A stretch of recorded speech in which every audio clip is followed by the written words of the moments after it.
Welcome to studio in Telugu. గత ప్రభుత్వం పాలకులు తిరుమల తిరుపతి దేవస్థానాన్ని భ్రష్టు పట్టించారని అన్నారు తెలుగుదేశం పార్టీ పశ్చిమ నియోజకవర్గ నాయకులు తాళ్ల వెంకటేష్ యాదవ్. పరమ పవిత్రంగా భావించే లడ్డూలో జంతువుల నూనె వాడటం దుర్మార్గమని అన్నారు. టెస్టింగ్ చేసిన తర్వాత ముఖ్యమంత్రి చంద్రబాబు వ్యాఖ్యలు చేశారు. వైసీపీ నాయకులు దుర్మార్గాన్ని ముఖ్యమంత్రి బట్టబయలు చేశారన్నారు. గత పాలకవర్గ చైర్మన్ సుబ్బారెడ్డి సంబంధిత అధికారులపై చర్యలు తీసుకోవాలని డిమాండ్ చేశారు. తెలుగుదేశం పార్టీ 100 రోజుల పాలన చాలా అద్భుతంగా ఉంది అని అన్నారు. 100 రోజుల్లోనే హామీలలో చాలా వరకు నెరవేర్చారని చెప్పారు. రాబోయే కృష్ణా, గుంటూరు జిల్లాల పట్టభద్రుల ఎమ్మెల్సీ ఎన్నికల్లో తమకు అవకాశం ఇవ్వాలని అధిష్టానాన్ని కోరానని చెప్పారు. గత ఎన్నికల్లో గుంటూరు పశ్చిమ నియోజకవర్గ సీటు ఆశించానని, అధిష్టానం నిర్ణయానికి నేను కట్టుబడి ఉన్నానని అన్నారు. జరిగిన అసెంబ్లీ ఎన్నికల్లో గుంటూరు పశ్చిమ అభ్యర్థి గెలుపుకు కృషి చేశానని చెప్పారు. పట్టభద్రుల ఎమ్మెల్సీ ఎన్నికల్లో అవకాశం కల్పిస్తే ఖచ్చితంగా విజయం సాధిస్తాను అంటున్న టీడీపీ పశ్చిమ నియోజకవర్గ నాయకులు తాళ్ల వెంకటేష్ యాదవ్తో మా special correspondent Kondalarao face to face. పవిత్ర తిరుమల తిరుపతి దేవస్థానం మీద ముఖ్యమంత్రి చంద్రబాబు నాయుడు చేసిన సంచలన వ్యాఖ్యలు ఈరోజు దేశవ్యాప్తంగా దుమారం లేపుతున్న పరిస్థితి. ఏదైతే పవిత్రంగా భావించే లడ్డూ ప్రసాదంలో జంతువు నూనె కలిపినట్టు కూడా ముఖ్యమంత్రి చంద్రబాబు నాయుడు వ్యాఖ్యలు చేశారు. దాన్ని కేంద్ర టెస్టింగ్ ల్యాబ్ కూడా దాన్ని నిర్ధారించిన సందర్భం అయితే ఉంది. గత ప్రభుత్వంలో ఈ నెయ్యికి సంబంధించి కల్తీ వాడారని చెప్పేసి సంచలన వ్యాఖ్యలు చేశారు. ఇదంతా కూడా దేశవ్యాప్తంగా దుమారం లేపుతున్న పరిస్థితిలో ప్రస్తుతం మనతో మాట్లాడటానికి తెలుగుదేశం పార్టీ సీనియర్ నాయకులు, గుంటూరు పశ్చిమ నియోజకవర్గ నాయకులు తాళ్ల వెంకటేష్ యాదవ్ గారు ఉన్నారు. ఆయన అడిగి తెలుసుకుందాం. సార్ చెప్పండి, ఏంటి గత ప్రభుత్వంలో ఈ జంతు నూనె వాడినని ఇదే తిరుమల తిరుపతి దేవస్థానం ఎంతో పవిత్రంగా ప్రజలందరూ కూడా చూస్తున్న పరిస్థితి అయితే ఉంది. అయితే ఈ ప్రసాదం తిరుపతి వెళ్ళారంటే ప్రసాదం అనేది చాలా ముఖ్యంగా తీసుకుంటున్నారు. దీన్ని ముఖ్యమంత్రి గారు ఇలాంటి వ్యాఖ్యలు చేయటం వల్ల మీరు ఎలా భావిస్తున్నారు? ఏదైతే ప్రపంచవ్యాప్తంగా కైలయుగ దైవం శ్రీ వెంకటేశ్వర స్వామి తిరుమల తిరుపతి దేవస్థానాన్ని సందర్శించడానికి భారతదేశంలోనే కాకుండా ఇతర దేశాల నుండి కూడా వచ్చేసి ఒక నమ్మకంతో స్వామివారిని ఆరాధిస్తూ ఉంటాం. ఇది మనం ఎప్పుడుండో చూస్తున్నాం. అయితే ఏదైతే ముఖ్యమంత్రి వర్యులు చంద్రబాబు నాయుడు గారు ల్యాబ్ ద్వారాగా ఏదైతే ఎన్డీడీబీ ప్రపంచ ప్రఖ్యాతగాంచినటువంటి గుజరాత్లో ఉన్నటువంటి ల్యాబ్ ద్వారాగా వచ్చినటువంటి రిపోర్టుల్ని మాత్రమే పరిగణలో తీసుకొని వారు చెప్పారు.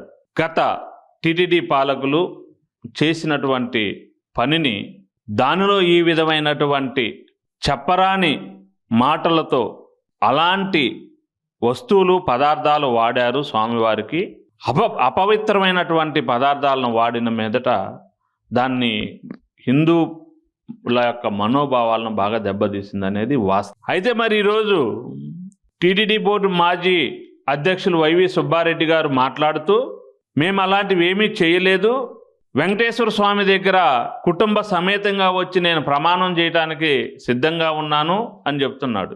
నువ్వు ప్రజలకు సమాధానం చెప్పాల్సింది వెంకటేశ్వర స్వామి యొక్క పాదాల దగ్గర కాదు.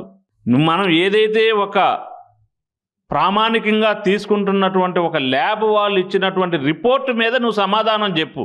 అది ముఖ్యంగాని ప్రమాణం చేస్తాను లేదంటే ఇంకోటి చేస్తాను ఇలాంటి మాటలు చెప్పి తప్పించుకునే పద్ధతులు మానుకోవాలి. అయితే మేము ఒకటే అడుగుతున్నాం ఈ రోజుకి కూడా. వాస్తవానికి కొత్త ప్రభుత్వం ఏర్పడిన తర్వాత ఈ మధ్య కాలంలోనే దేవాదాయ శాఖ మంత్రులు ఆనం రామనారాయణ రెడ్డి గారిని కలిసినప్పుడు మేమే చెప్పిన మాట ఉంది, సార్ ప్రసాదాలు గతంలో బాగుండలేదు, దాని మీద మీరు యాక్షన్ తీసుకోండి.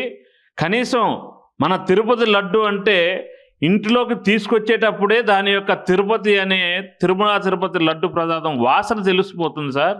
కనీసం ఇప్పుడు తినేటప్పుడు కూడా తిరుపతి లడ్డు అని తెలుసుకునే పరిస్థితి లేదు అని చెప్పేసి స్వయాన నేను అడిగిన సందర్భం కూడా ఉన్నది. కాబట్టి ఖచ్చితంగా దీని మీద ప్రభుత్వం యాక్షన్ తీసుకోవాలి.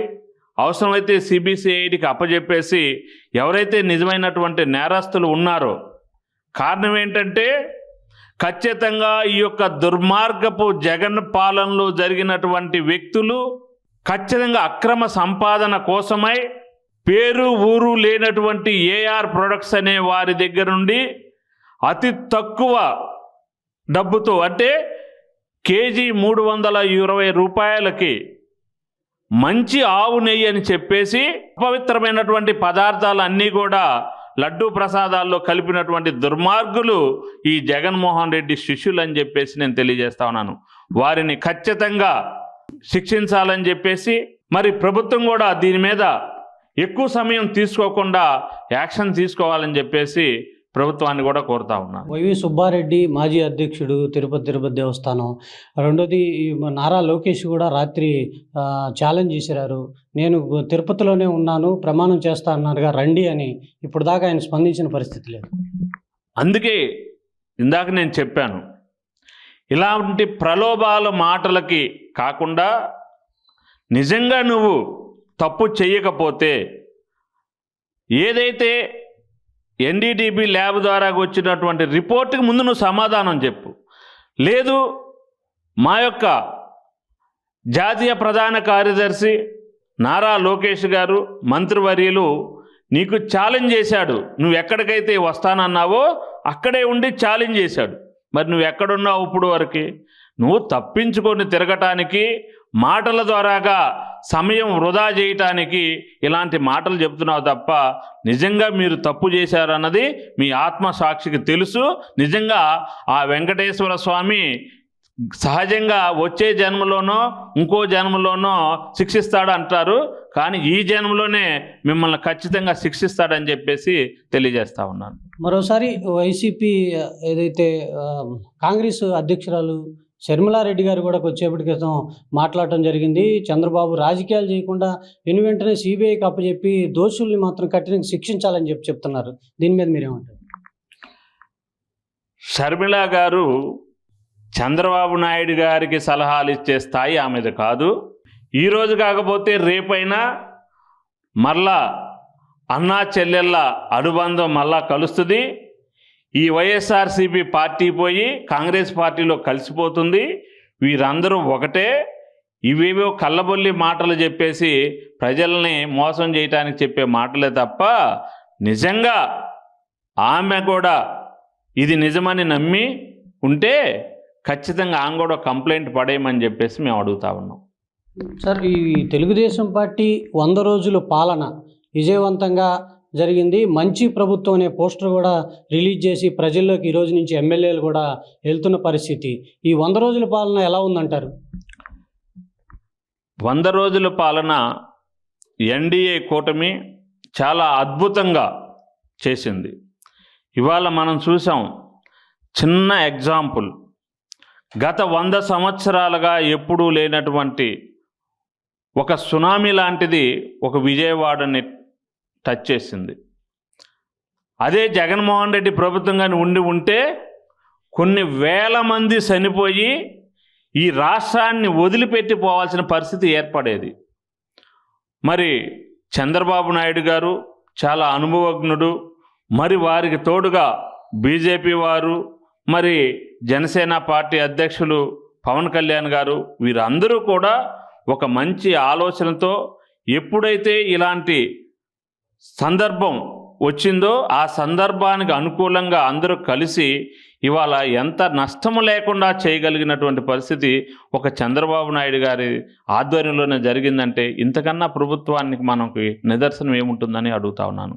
అదేవిధంగా ఇప్పుడు వరకు ఇచ్చినటువంటి సూపర్ 6 పథకాలలో అనేక పథకాలని ఈరోజు ఇప్పటికే కొన్ని అమలు చేయటం జరిగింది.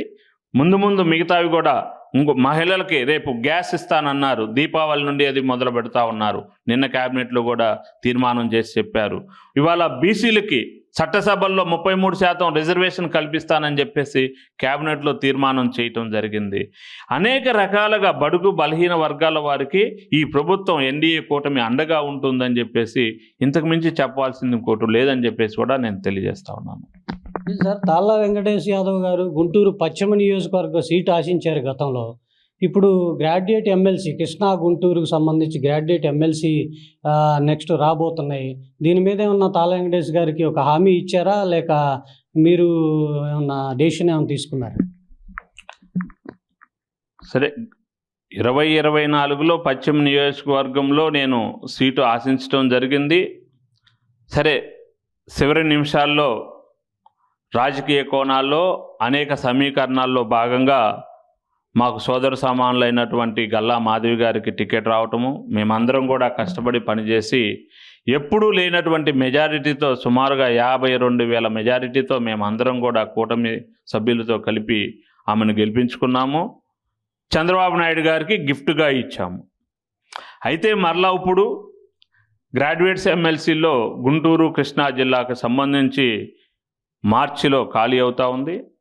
దానికి గాను ఇప్పుడు ఎన్రోల్మెంట్కి నోటిఫికేషన్ అది కూడా రావటం జరిగింది. సరే, నేను కూడా అవకాశం ఉంటే పోటీ చేయడానికి సిద్ధంగా ఉన్నానని చెప్పేసి మా హైకమాండ్ వారికి నేను తెలియజేయటం జరిగింది. ఒకవేళ అవకాశం కానీ ఇస్తే ఖచ్చితంగా గుంటూరు వెస్ట్ ఏ విధంగా గెలిపించి తీసుకొచ్చామో అదేవిధంగా నేను కూడా నాకున్నటువంటి సభ్యులందరూ కూడా కష్టపడి, పార్టీలో ఉన్నటువంటి మరి కూటమి సభ్యులు అందరూ కూడా కష్టపడి, ఇది కూడా నాకే కాదు నాకు ఇవ్వాలని నేను కోరుకుంటున్నాను. నా కాకుండా పార్టీ నిర్ణయం తీసుకొని ఎవరికి ఇచ్చినా కూడా గెలిపించుకొని మళ్ళీ చంద్రబాబు నాయుడు గారికి గిఫ్ట్గా ఇస్తామని చెప్పేసి తెలియజేస్తా ఉన్నాను. మీకు ఒక హామీ ఏమైనా ఇచ్చారా? అంటే మాజీ మంత్రి గారు కన్నా లక్ష్మీనారాయణ గారు మీకు మిత్రులుగా ఉన్నారు. మరోపక్క బీసీ సామాజిక వర్గానికి సంబంధించి బలంగా గుంటూరు కృష్ణా జిల్లాలో బీసీ సామాజిక వర్గం బలంగా ఉంది. ఈ నేపథ్యంలో హైకమాండ్ మీరు డిమాండ్ చేస్తారా, లేకపోతే హైకమాండ్ మిమ్మల్ని పిలిచి అవకాశం ఇస్తుంది అనుకుంటున్నారా? ఇప్పుడు పార్టీలో మేమంతా కూడా ఒక కుటుంబ సభ్యులాగా పార్టీని ముందుకు తీసుకెళ్ళాలి. పార్టీలో ఉండి పార్టీ మీద డిమాండ్లు చేసే పరిస్థితి మేము చేయకూడదు. అది మేమంతా కుటుంబ సభ్యులం. పార్టీ అధిష్టానము ఒక కమిటీ ఉంటుంది, చంద్రబాబు నాయుడు గారు ప్లస్ కోర్ కమిటీ ఉంటుంది. వారు ఒక నిర్ణయం తీసుకుంటారు. ఏ సందర్భంలో ఏ అభ్యర్థులు ఏ కుల సమీకరణాలు దానిని ఆలోచన చేసి వాళ్ళు నిర్ణయం తీసుకుంటారు. ఆ నిర్ణయం ప్రకారము సరే, నాకు మిత్రులుగా ఉన్నటువంటి కన్నా లక్ష్మీనారాయణ గారు కావచ్చు, లేదంటే మేము పనిచేసి గెలిపించుకున్నటువంటి మా చంద్రశేఖర్ గారు మంత్రివర్యులు కావచ్చు, ఈ యొక్క గుంటూరు ఉమ్మడి జిల్లాలో ఉన్నటువంటి 17 నియోజకవర్గాల ఎమ్మెల్యేలు, అలానే కృష్ణా జిల్లాలో ఉన్నటువంటి 16 నియోజకవర్గాల ఎమ్మెల్యేలు, వీరందరూ కూడా ఎవరైనా సరే ఖచ్చితంగా అధిష్టానం ఏ నిర్ణయం తీసుకుంటో ఆ నిర్ణయం ప్రకారం ముందుకెళ్తారు. వీరందరూ కూడా కలిసే సమీకరణాల్లో భాగంగా ఎవరికి ఇస్తే బాగుంటుంది, ఏ సామాజిక వర్గాలకు ఇస్తే బాగుంటుందో ఆలోచన చేస్తారు. దాని ప్రకారం మేమంతా కూడా ముందుకెళ్తాం. తిరుమల తిరుపతి దేవస్థానం లడ్డూ ప్రసాదం విషయంలో ఏదైతే గోవు సంబంధించి ఆయిల్ వాడారో దీని మీద కూడా ఖచ్చితంగా వైసీపీ గత ప్రభుత్వం మీద చర్యలు తీసుకోవాలని తాళ్ళ వెంకటేశ్వర యాదవ్ డిమాండ్ చేస్తున్న పరిస్థితి ఉంది.